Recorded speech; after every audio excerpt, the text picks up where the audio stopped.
Le Mali est un pays d'Afrique de l'Ouest. Avec une production de 55 tonnes d'or par an, le Mali est le troisième plus producteur d'or en Afrique. Au cours de ces dernières années, l'industrie aurifère a eu le vent en poupe, et cela a aussi été le cas pour le Mali. En 1995, l'or représentait 2% du produit intérieur brut du Mali. À présent, ce nombre a atteint les 10%. Après l'industrie de la joaillerie et le secteur bancaire, l'industrie électronique est le troisième plus gros consommateur d'or. Chaque année, 10 tonnes d'or sont extraites des mines traditionnelles du Mali. Même maintenant, avec la campagne de vaccination, le gros problème que nous avons, c'est l'orpaillage traditionnel. Non seulement ils n'ont pas les moyens pour bien exploiter, ça c'est d'un, et de deux, vraiment c'est des gens qui ne sont pas équipés.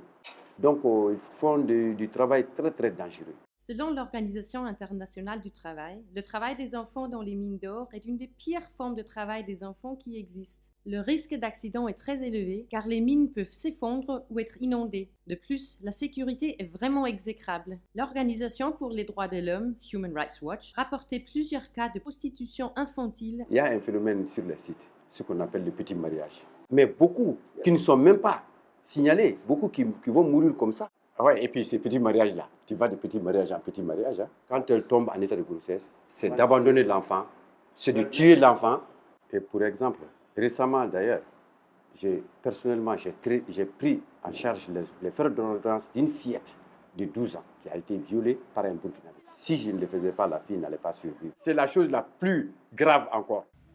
Une des raisons pour lesquelles nombre tentent leur chance dans les mines, c'est pour se faire rapidement de l'argent. Il y a des gens aussi, des élèves aussi qui sont à peu près en 6e année, surtout les filles. Bon, si l'une de ces générations arrive à avoir à peu près 100 000 francs, il achète les matériels de cuisine, bon, les habits. Bon, les garçons aussi, leur génération aussi peut acheter aussi des motos. Bon, avec tout ça, bon, souvent ils regrettent les études, quoi. Souvent, il arrive qu'un groupe de 2 personnes, 3 personnes tombe sur de l'or, souvent qui rapporte au petit groupe 20 millions on attend, 10 millions, 15 millions, et donc c'est la catastrophe. Je vous dis, c'est 26 communes, c'est une zone extrêmement vaste. Et des sites d'orpaillage, il y en a même qui ne sont pas connus par nous. Il y en a. Et tous les jours, des sites secrets. Les enfants gagnent entre 76 centimes d'euros et 3,80 € par jour.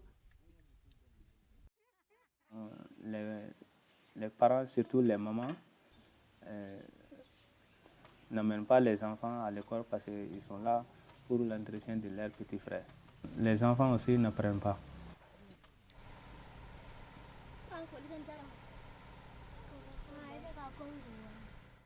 Sadi ne y'o le fɛ ne filɛ nin ye yɔrɔ min na bi ne fakɛ jigi bɛ ne na ko fɛn bɛ ne kun na ne bɛ taa d'a ma k'a sɔrɔ dɔrɔmɛ kelen hali ne sigi a tɛ ne kun o le a ka gɛlɛya o le kosɔn n ko n t'a fɛ ka to yan hali bi n y'a sɔrɔ ɲini sa walayi ne yɛrɛ tɛ dɛ ne ka parents i b'a dɔn filan ninnu o ka baarada o b'a fɔ mɔgɔw ka misigɛn kɛ den ninnu bon ne taara yen Moi, pour moi, quand même, si j'ai la possibilité, ça c'est de fermer l'orpaillage et on continue avec les études. Vous ne le savez peut-être pas, mais il est probable que vous ayez en ce moment dans la poche un produit qui provient partiellement du travail de ces enfants. L'or dans votre portable, téléviseur et ordinateur peuvent provenir du travail des enfants. Et en tant que consommateurs, nous ne sommes pas informés. Les plus grandes marques de smartphones, comme par exemple Apple, Samsung et Nokia, ont été interrogées à ce sujet et aucune d'elles ne savent d'où vient l'or qu'elles utilisent dans leurs produits. Mais une chose est sûre, de retour dans la mine nommée Soumaya, Sata est là. Elle a 8 ans, la température vacille facilement au-dessus de 36 degrés à l'ombre. Avec ses 2 sœurs aînées, elle tente de gagner un peu d'argent pour sa famille. La tâche de Sata consiste à vérifier la terre une dernière fois afin de s'assurer que les autres n'ont pas omis une pépite d'or. L'or qui atterrira peut-être dans votre main.